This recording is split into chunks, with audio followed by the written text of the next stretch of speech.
My name is Greg Schoenberg. I'm a partner at Westcott Capital. I will be the MC for this, I think, very interestingly titled discussion. I'm going to give all of our panelists an opportunity to kick things off by introducing themselves and giving a quick description of what they do. So I'm going to start with you, Igor. Great. Hi, everybody. My name is Igor Telanikov. I'm the co-founder and president of AlphaPoint. So we're an infrastructure company in the blockchain space, and we provide the infrastructure to launch digital asset exchanges, as well as issuance platforms for creating assets on top of blockchain and then trading those assets in primary issuances as well as secondary markets.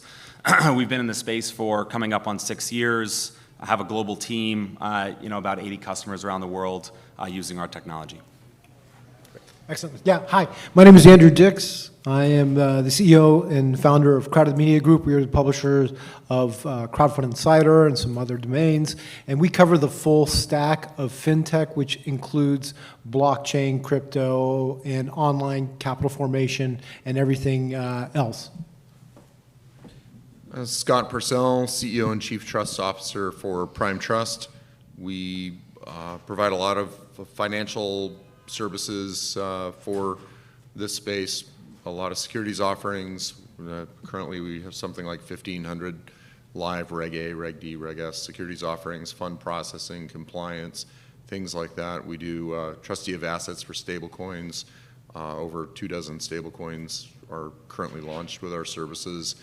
We provide a lot of custody and transaction systems for exchanges and OTC desks, and we have dozens of exchanges in our system. So we're really excited about the blockchain and the future for changing the world, and our position in it as a participating financial institution.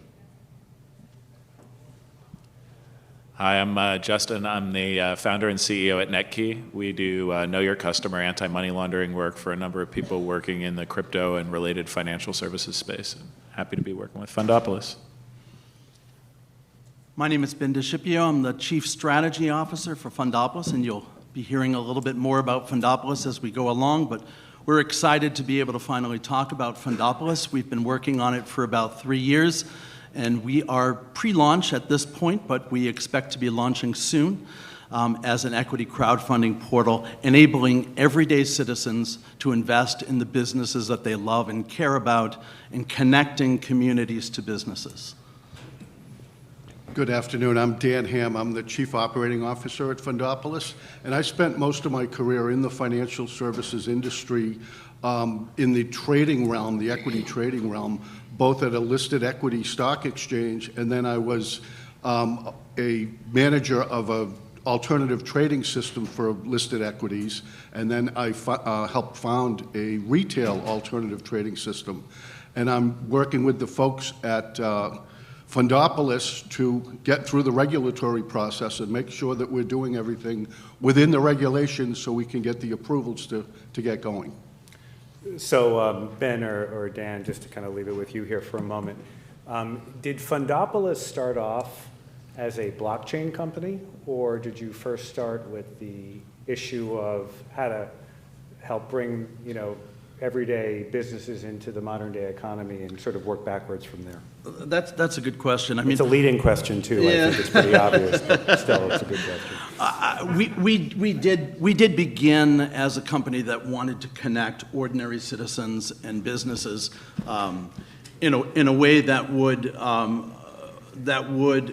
disrupt the equity crowdfunding market, disrupt the SMB loan market, really decentralize and democratize the ability of ordinary citizens to invest in companies. And in doing that, we identified blockchain fairly early on as an enabling technology.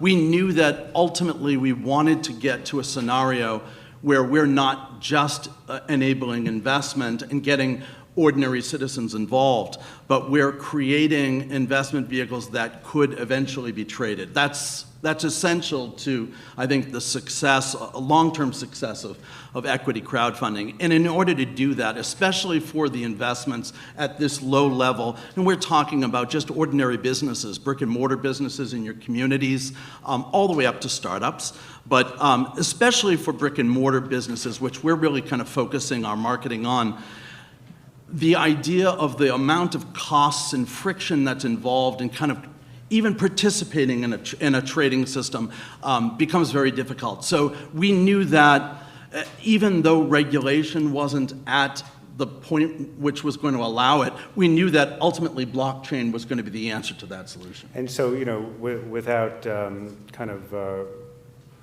getting too deep into the wonderful forest of our current regulatory system, let me just ask you or somebody else on this panel, is there cause for optimism circa spring of 2019 relative to other periods of time and other consensus events where everyone just sort of felt like we were on the verge of everything changing? Like, why now?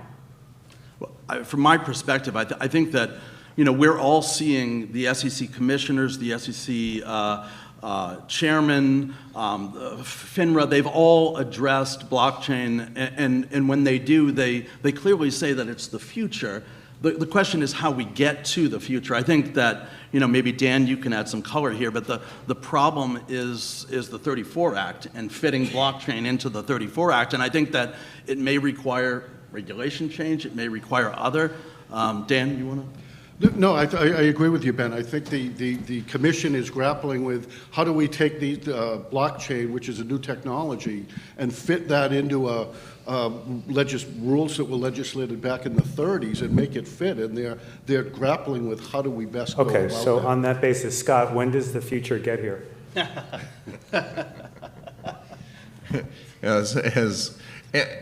Andrew and I have been in the crowdfunding sector since its birth. Since he and I both were working on initiatives. I was in November of 2011 when it was the Entrepreneurs Access to Capital Act, later to become the Jobs Act, and everybody wanted it to be now, but it took a long time for the regulators to craft the rules, years longer than they should have, and then it took a long time for people to launch and get traction. So with the advent of blockchain and the excitement of it and the money that's coming into it, which is far beyond what we ever saw early in the crowdfunding days of traditional markets, with what Fundopolis is doing and coming into this game now. Oh, I apologize for that. I thought I turned that off. Jay Clayton. It's probably my wife. Yeah.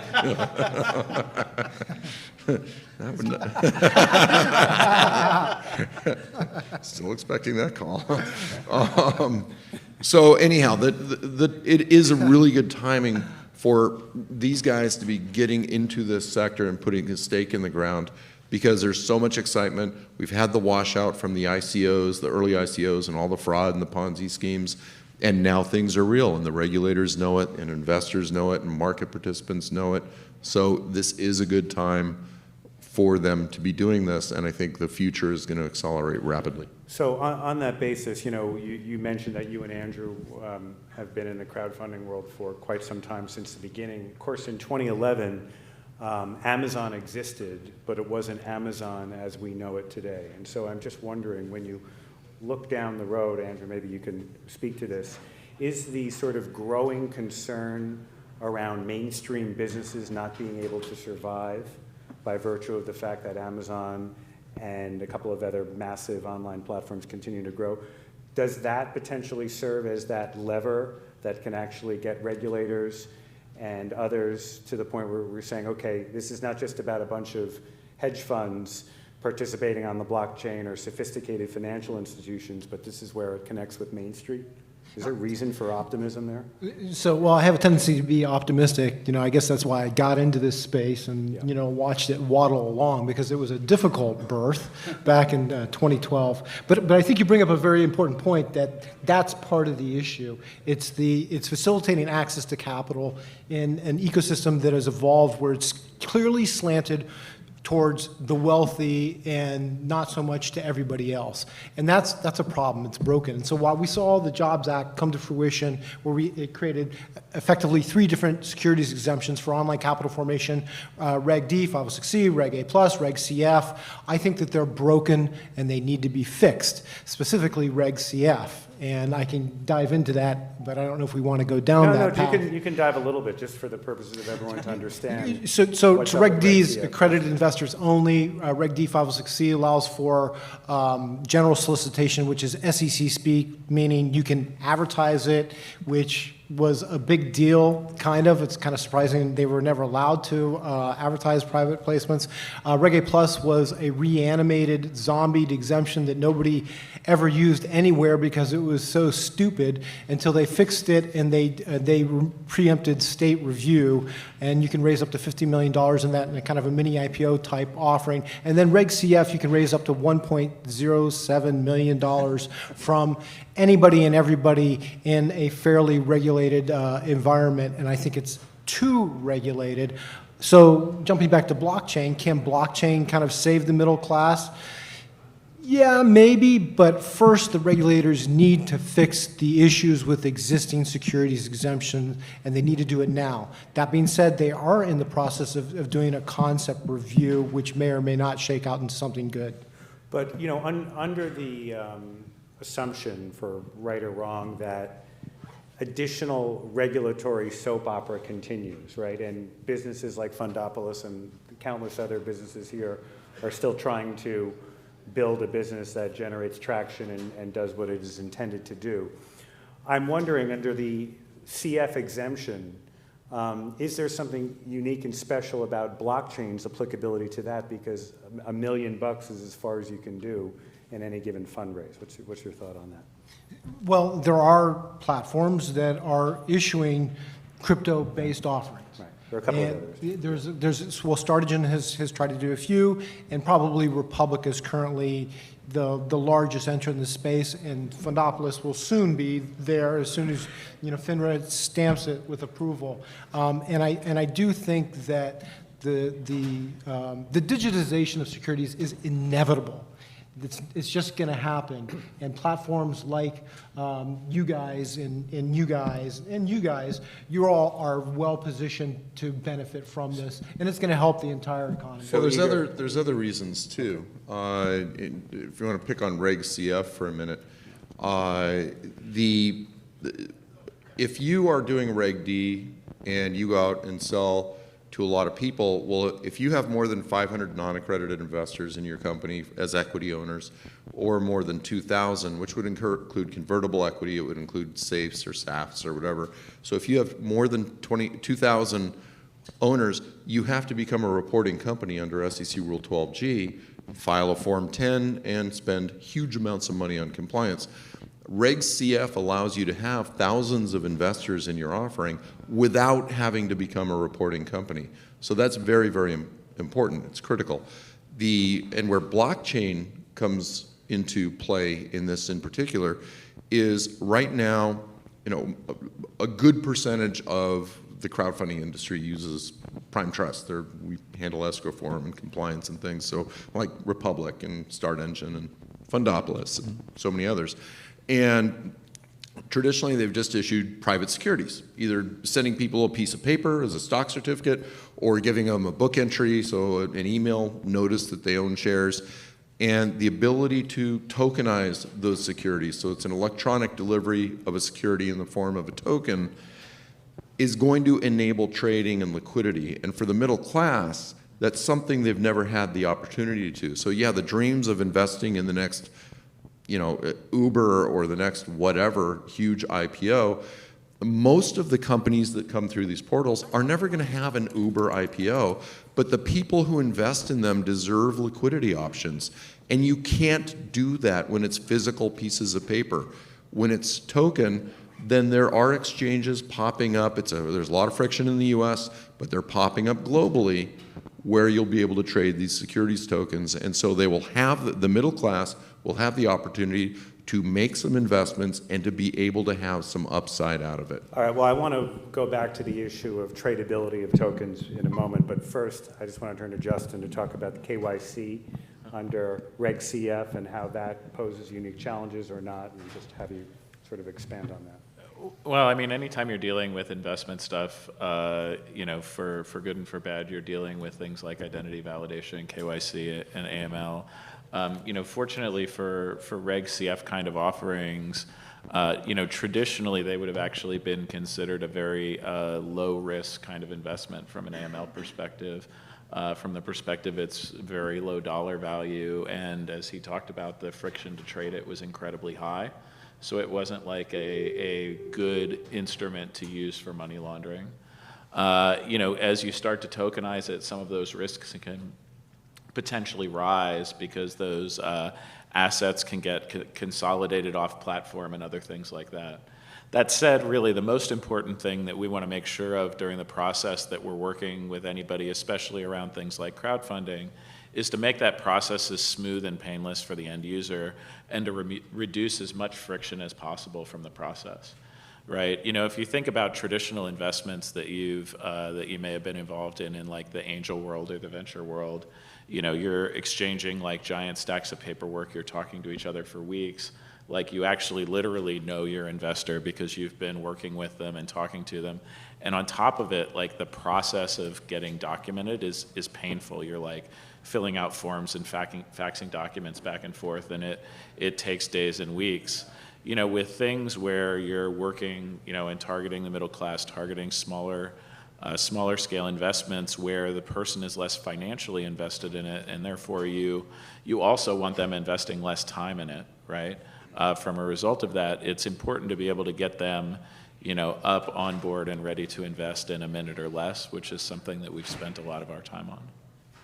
So, I mean, from our perspective, one of the tough elements here is because we knew fairly early on that we were going to integrate blockchain. We knew we wanted a KYC that was in excess of what the industry demanded without making it a hurdle, which I think was the kind of the use case that really led us to Justin.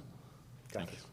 All right, well, I want to talk a little bit more about the tradability of tokens in the future that I'm sure everyone would love to see happen, but given the fact that the focus is on small businesses in communities, are we talking, you know, in sort of the future, actually people buying and selling steaks in the local pizza place, or are we talking more around rewards and other incentives to keep loyalty high amongst the sort of investor/customers of your clients? Well, that's interesting because so we've already licensed Alpha Point's technology for the trading platform.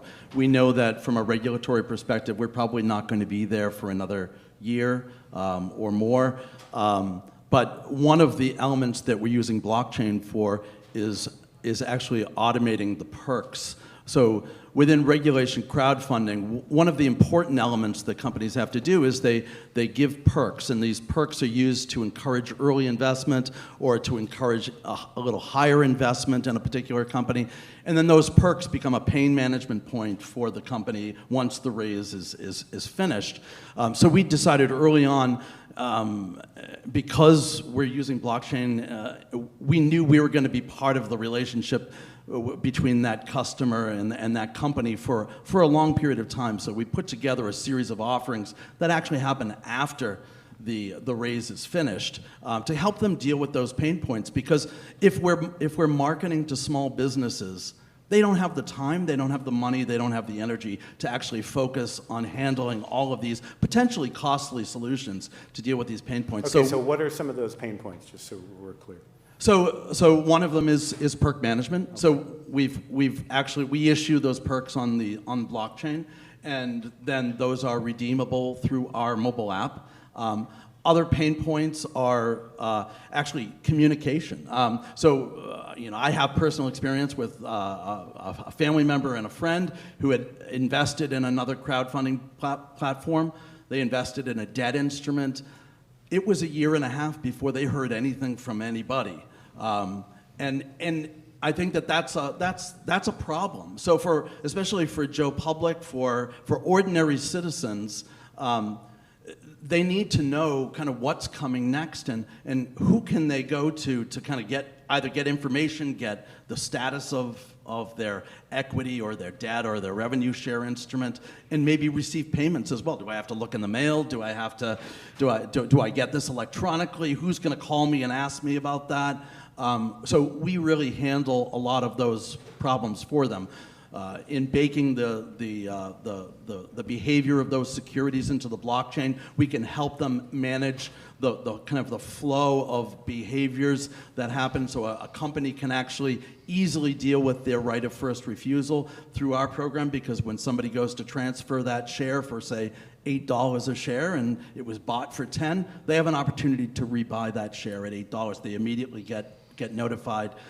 We set up a private portal between companies and their investors so that they can actually publish financial information, progress on projects, marketing materials, so that they can instruct their investors on how to kind of help them to create viral. This is on a private Ethereum blockchain. Private Ethereum blockchain, right. Right, so I kind of back to that original question, which is, the trading of these. Yeah. We're hoping that we can actually get a fully legal and compliant ability to trade those perks prior to actually trading those securities. And if we can do that, and we'll do that with certain direction from the SEC in terms of making sure that they don't consider those securities as well. If we can get that, and we can get people actually trading perks and entitlements that come out of crowdfunding, it actually can serve as a testing ground for these ordinary citizens to actually participate within that trading platform, so that when it's time to trade the securities, they've got some trust there. They know how that system works. It's an environment that they've been in before, and I think that can be an important part of that process. Yeah, that's actually, can I key off on that? No, you want to. Yeah, no, I just wanted to kind of speak to a couple points there. Also weaving in a bit of the question of the regulatory landscape, what's kind of happened. I think what Fundopolis has done is really kind of seen the vision of what can be done with this technology, but they're not going to wait for regulators to approve every step of that vision. And there's already a regulatory framework in which you can launch the next generation crowdfunding platform, which I think is very much what they're doing. There's also some very significant news from the regulatory landscape that the blockchain or crypto czar of the SEC has actually issued a no action letter on a token sale. I mean, that's a significant development in the last couple of weeks or the last month or two. And the approach that Fundopolis has taken of, having a trading system ready to trade the perks, in the future, once regulatory approval comes, actually being able to trade the equity or the debt or the other instruments that are going to be available on the platform is very significant. And really the vision of you can have the pizza shop owner that wants to buy a new piece of equipment, and the local community can actually invest, $100, $1,000 in their local community.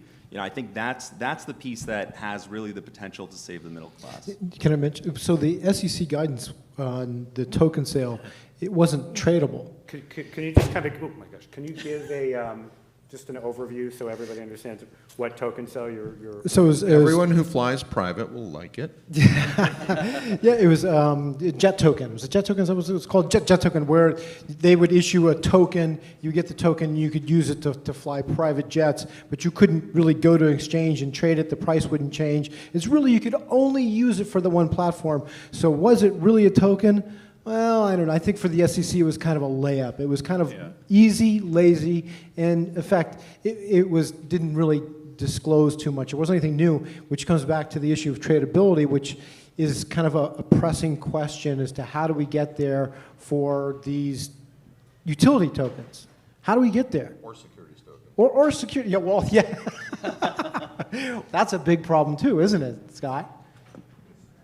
Well, interestingly, this is keying off on something you said is very important. I was yesterday, Ryan from Seed Invest, now Circle, they just got their ATS approved.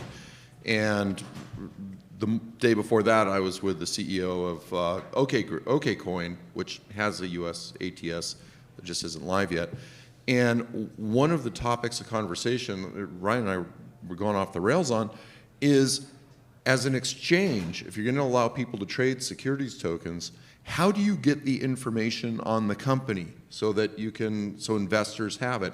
Current financials, have they been sending their rewards out? Have they been making, if there are dividends or royalties or rents or interest payments, have they been making those? What's the most recent data so that the exchange can have some integrity in the securities tokens, in the securities that it has listed?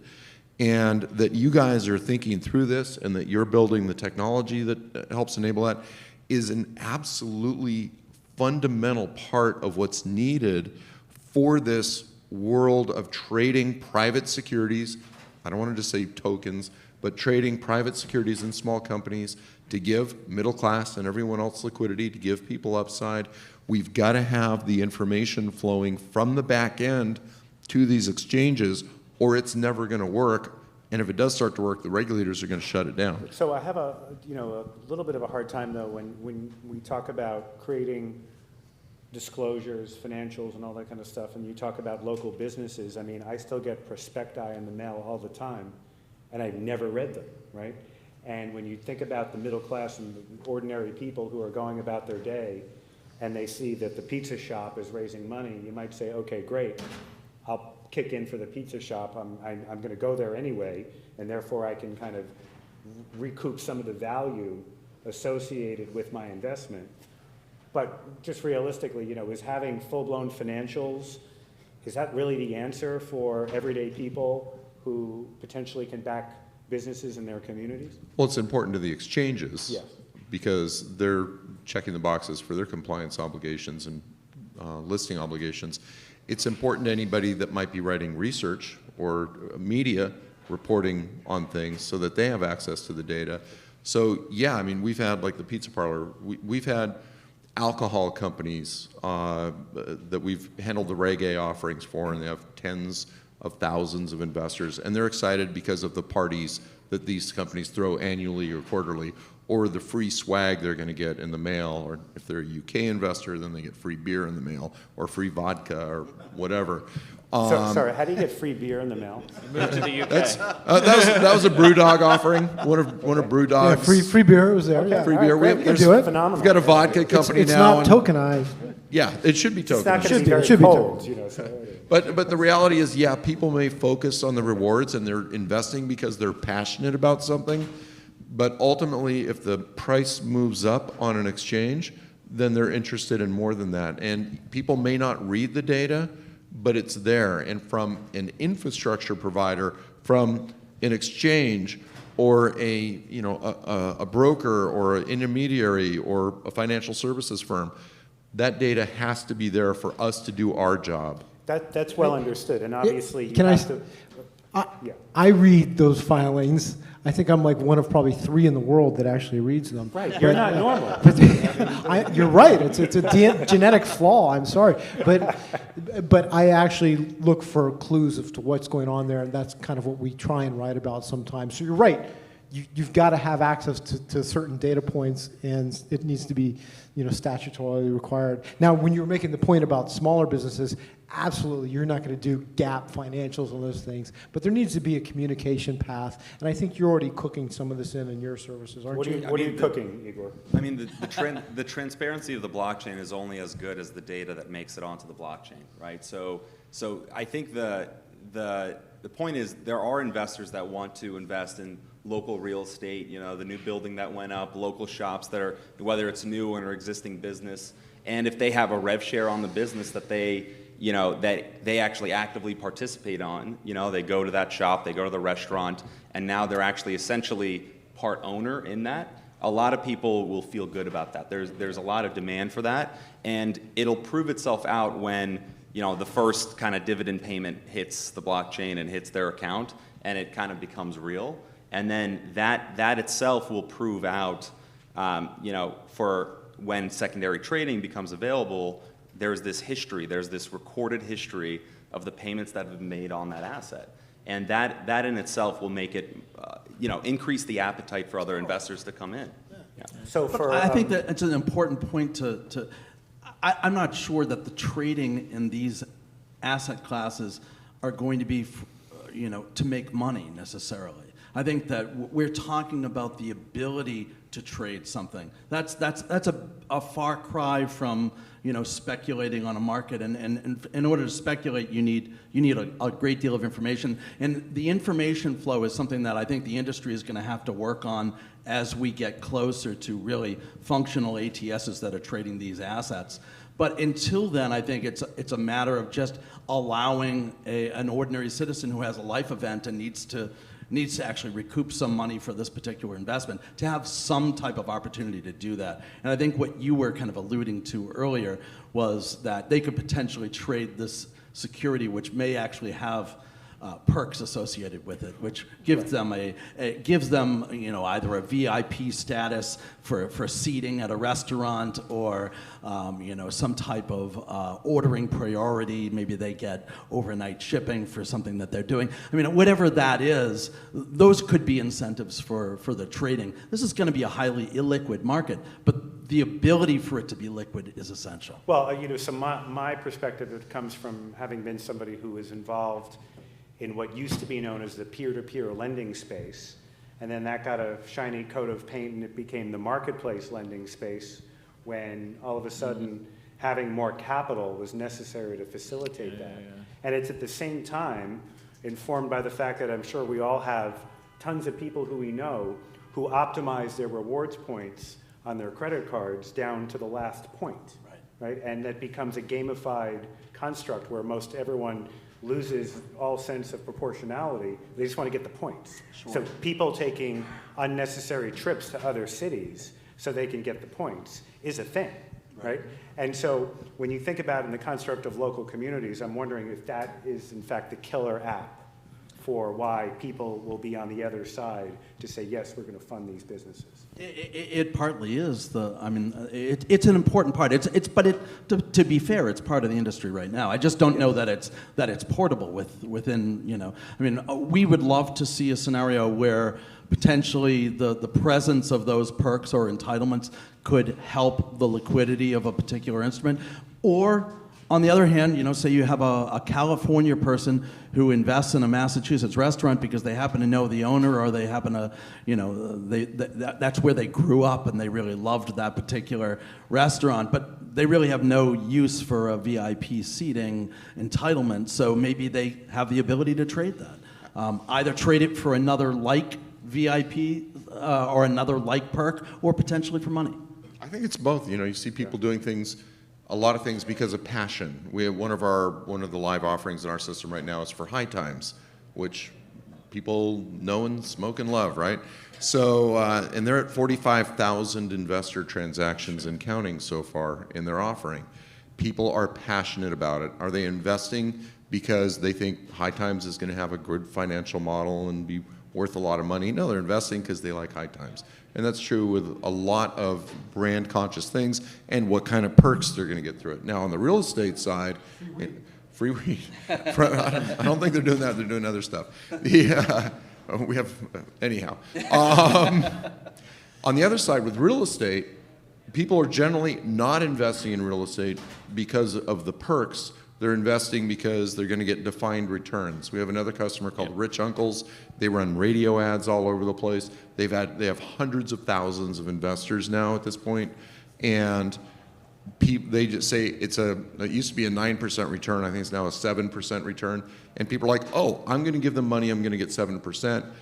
And if I need to get out, I can, because they manage a liquidity program. But that's very retail, very middle class, and phenomenally successful for them. And we have a huge book of other real estate companies that are doing similar and different kinds of things. And everybody's going to tokenize it, because then they can get away from having to manage their own liquidity program. They can let someone else do it. And so there is a division, even among middle class investors, between those that are investing for passion or for perks and those that are investing because they get a defined return on their money. And so the sort of, the era of portability, I would imagine will have a dramatically beneficial impact in sort of the token rewards economy going to the next level. I'm wondering from a technical and a cost perspective, I've seen some instances of companies, pushing forth portability solutions. Are we there yet, though, from a cost perspective and a technical perspective? I think the limitation is neither of those. It's more of a regulatory limitation, right? I think that regulators are comfortable with, managing securities in a database, right? And they're also getting similarly comfortable with a permissioned blockchain managing that data set in a similar way when the authenticators and participants are kind of known entities. I still see long-term it's intranet versus internet. The real value of portability is when it's more on the internet, it's on a public chain of some sort, and you have kind of full transferability between a variety of different participants that are not necessarily permissioned. I think regulators are further away from that, but the intranet approach is the first step to get them there. Well, to give you like a parallel example, in 1995, one of the top 5 dial-up providers in America was Bank of America, but they weren't connected to the internet. And the reason was they were really excited about internet technology, but that internet thing itself was really, really scary.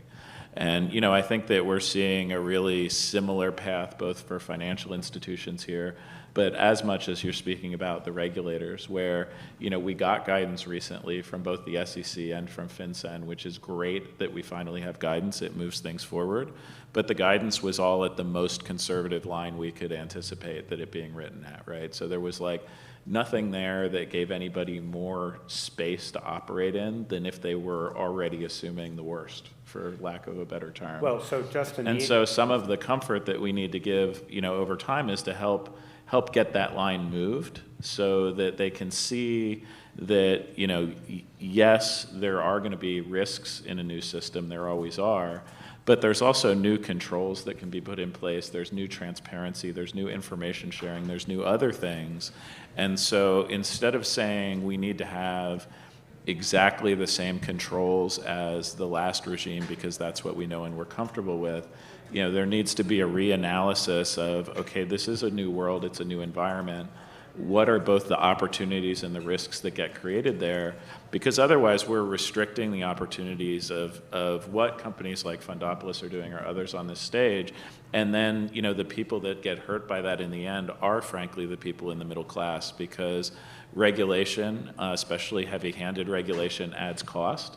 And if you're investing $100,000 at a time, you can afford a little bit of extra cost, and your service provider can afford to take on a little bit of extra cost for you. But if you're investing $50, an incremental few dollars one way or another, and an incremental few minutes one way or another, because how much time can you afford if you're investing $50? I think that's an important point, and thank you for saying that, because the people who benefit from the overregulation are the already well off. The people who get screwed are the middle class and the people that don't have the financial firepower to take advantage of these things. And unfortunately, our policymakers tend to err on the side of caution and look to overregulate because they're terrified of widows and orphans getting fleeced, as opposed to starting from a point of access to capital and access to investment opportunity. And that needs to be the starting point for everybody. So the overwhelming percentage of the people at this conference, at this table, live in or near cities. And when you think about, the middle class getting screwed, I think a good case can be made for the fact that it's in our rural communities that don't necessarily have as much density, as much opportunities for fundraising as people in the cities. So I'm just wondering if you guys can talk a little bit about your thoughts on whether or not, when we talk about the middle class, there are different middle classes. I wonder if you could just talk a little bit about, rural communities that may benefit more by the connectivity. Absolutely. It's a great point. One of the most eye-opening things for us was we did some focus groups and some market testing, and while they came back wonderfully, I mean, people were thrilled about what we were doing, both from the issuer side and the investor side. Almost to a person, nobody knew that equity crowdfunding existed. They didn't know what it is. And they were thrilled because they thought we invented it. And so we were going to be the first company to actually do this. And it's a crazy thing. The Jobs Act was put into place to democratize investing, but it really hasn't democratized investing. So really the hard questions are, why hasn't it democratized investing? And I think that part of that is exactly what you're alluding to. It's middle America. It's not the cities, because the cities and those people in the know, those people who are aware of equity crowdfunding, I mean, essentially those are the people that are participating in equity crowdfunding right now, and we're all trying to get money from the same group of people that are interested in equity crowdfunding. I think it's engaging the other 95%, people that frankly, would be more excited to be involved in equity crowdfunding than even the people that love and participate in equity crowdfunding now, because they don't know that it's available to them. And so the question is, how do we reach them? And that's been something that we've really grappled with for the last 2.5 years. I mean, we've gone to summits where they talk about the proliferation of education, and we can all get involved in education. But ultimately, in order to get somebody to come and listen to education or click on something to get education, they have to actually have an interest in what it is that they're doing and why am I even there. I think, and I think we're betting our company on this idea, is that the way to engage this other 95%, these are just ordinary people. They don't know what it means to have a share in a company. They really don't. They don't know what it means to have a share in their restaurant. Okay, I have a share. What does that mean? But if that restaurant, that business that they love, that grocery store that they go to because it provides, organic vegetables or whatever it is that's important to them and that they love, we know that people in Middle America get involved in businesses that they care about because they do it with Kickstarter, they do it with GoFundMe, they do it with charity fundraising. They get involved in things. If we provide a vehicle for them to get involved with a business that they love, that's how we bring them into equity crowdfunding. That's how we educate them on the presence of equity crowdfunding. The more small businesses in rural America, in towns, in cities across the country, that we can get to realize that this is even here, and that they can ask their customer base and their communities to actually give them the money and support them and create this synergistic relationship between those two that really has never existed before. Instead of giving their money to a bank and having the bank loan it the money to the business and having this impersonal relationship with both of those relationships, you can actually just eliminate the middle person, invest directly in that company, and all of a sudden you have a relationship you've never had before. So Andrew, can you say something intelligent on that? I mean, is that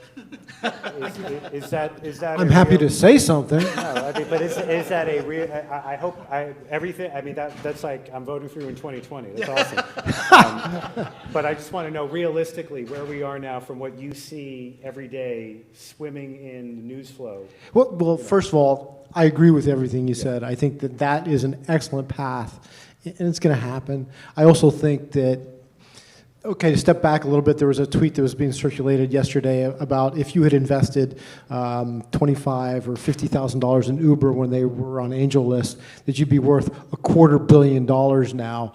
I think that has a material impact. When people start to show returns on investing in early stage companies over time, that will really raise the profile of online capital formation. But it's going to be many paths. It's not going to be just an Uber. It's going to be the path that you described. Unfortunately, it's going to take time.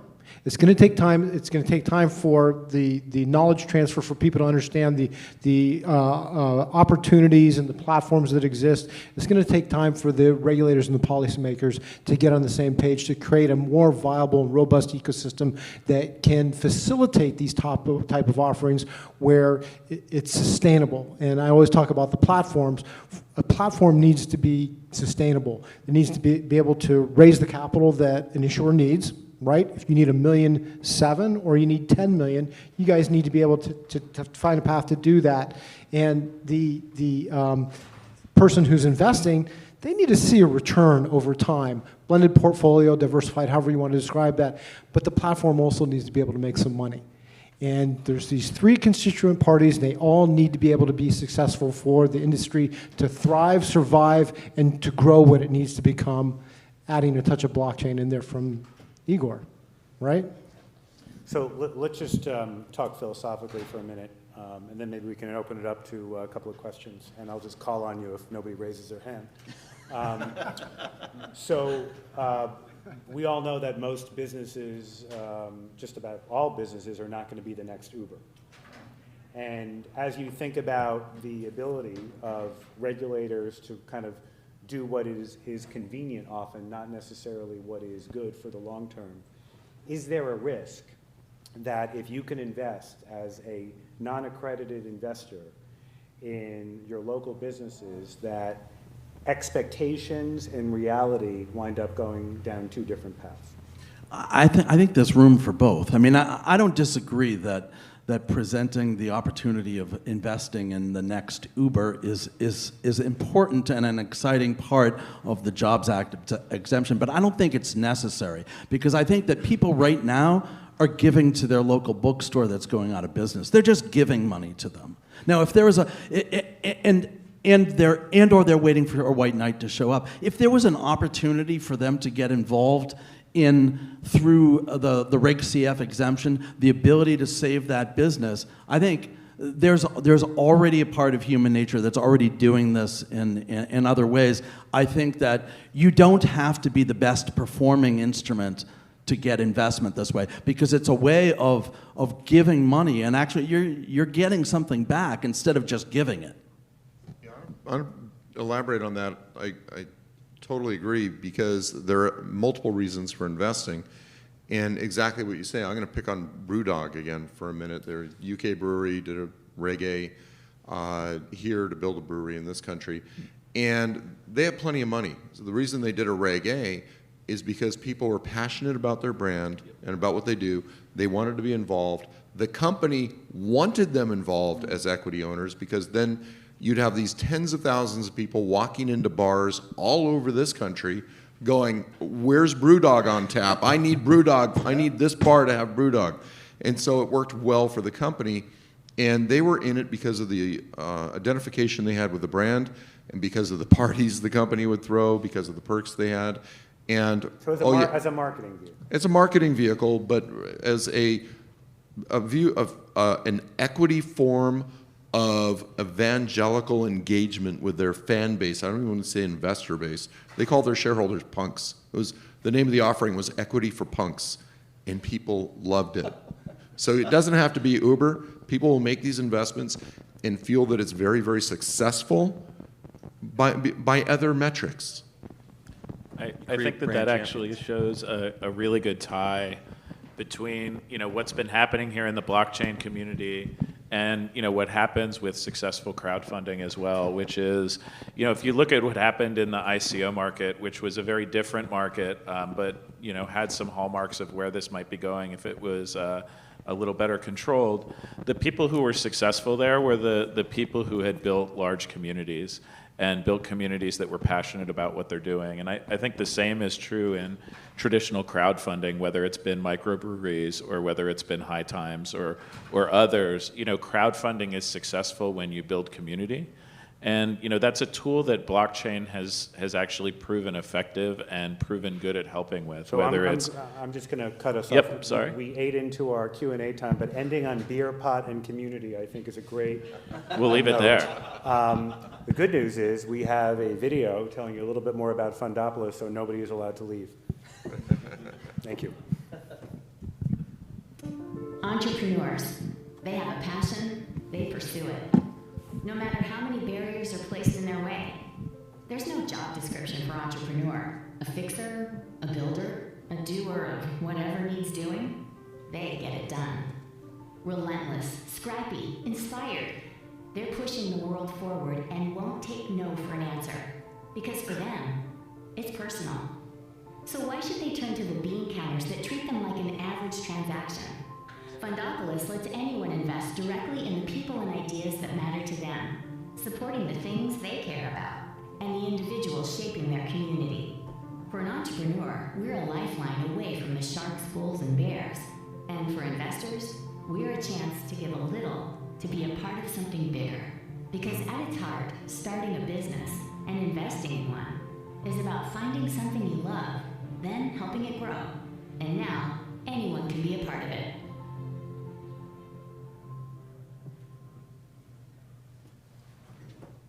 That was it? It's great. It's great.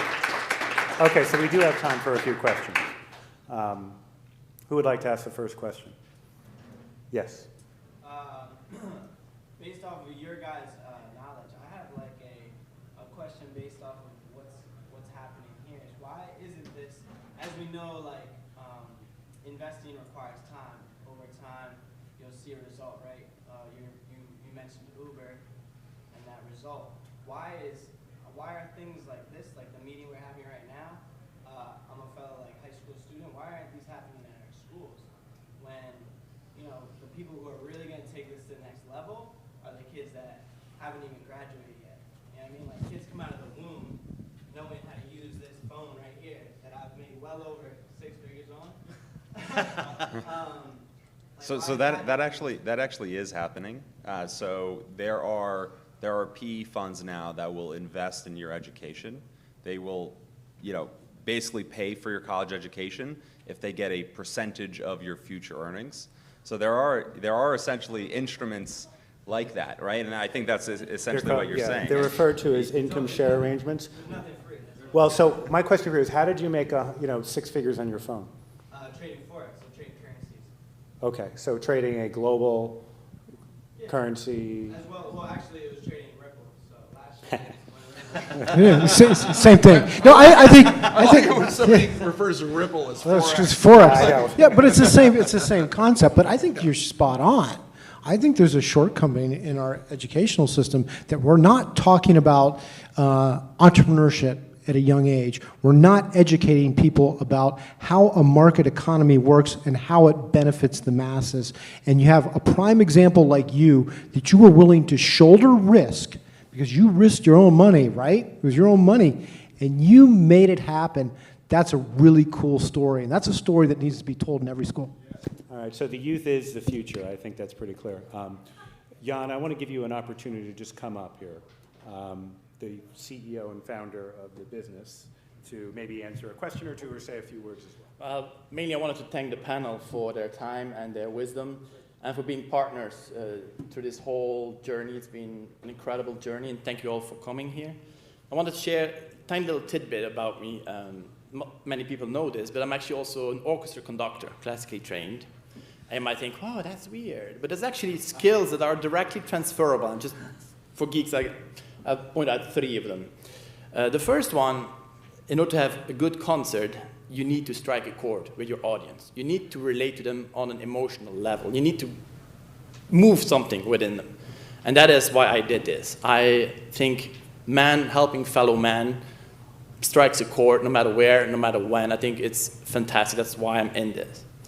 The second thing is, before the conductor ever does the first rehearsal, it is months and months of intense study, of analyzing everything that possibly can go wrong, find ways to avoid it going wrong, and have systems in place when things go wrong, how to fix them as soon as possible. And that is why actually it has taken us nearly 3 years to do this. We have analyzed this over and over, thought of everything that possibly could go wrong, make sure we had the best partners to avoid things going wrong and do this the right way, so that the first time we are there, we do a good job.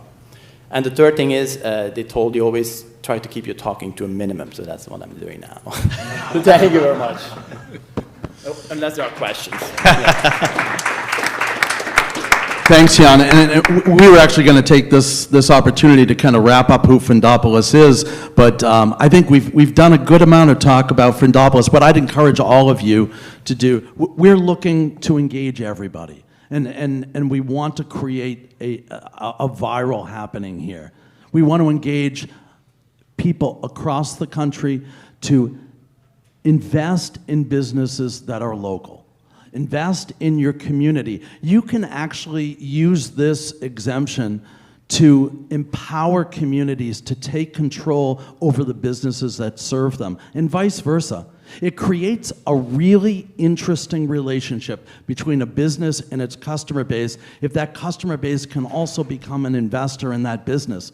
Say they have a revenue share note. The more business that they can give to that local business and increase their revenue, that actually becomes an excellent investment vehicle.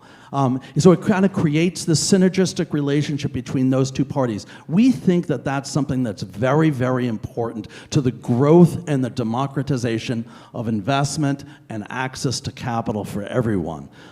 It's a paradigm that really has not been available in the United States until recently, and right now nobody knows that it's there. So if I could say something to all of you out there, let's help spread this. Go to Fundopolis, sign up, be informed when we launch, which will be soon, and then get involved. Get involved with your local businesses. If you have a local business in your community that's in danger of going out of business and it's a valued, treasured business in your community, get some people together to kind of put together something that could conceivably go on our platform, where you could, as citizens and as community members, actually invest in that business, save it, and because you have that kind of now synergistic relationship with them, there's a possibility that that could become a profitable entity now.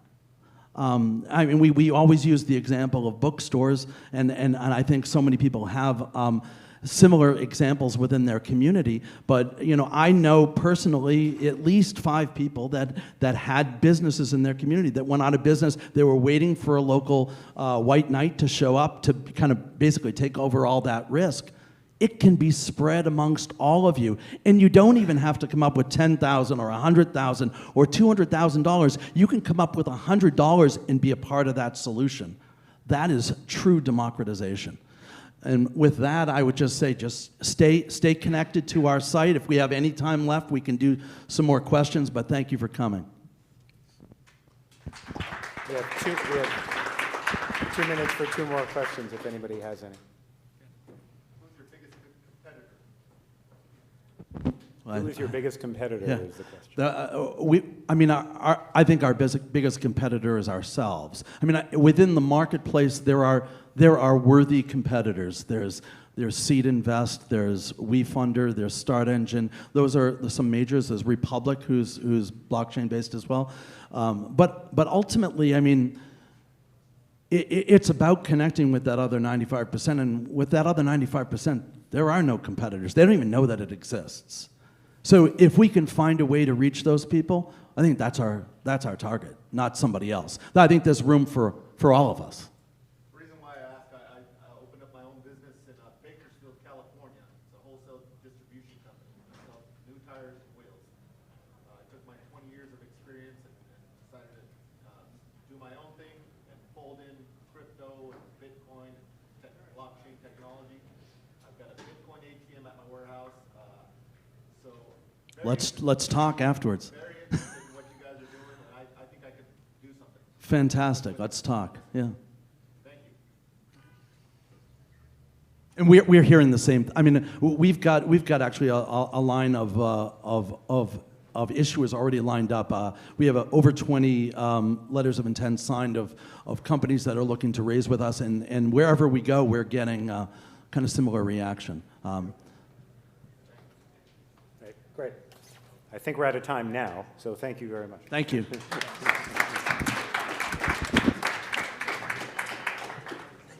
Yeah, thank you. That was great. Thank you, Andrew. Hey, thank you.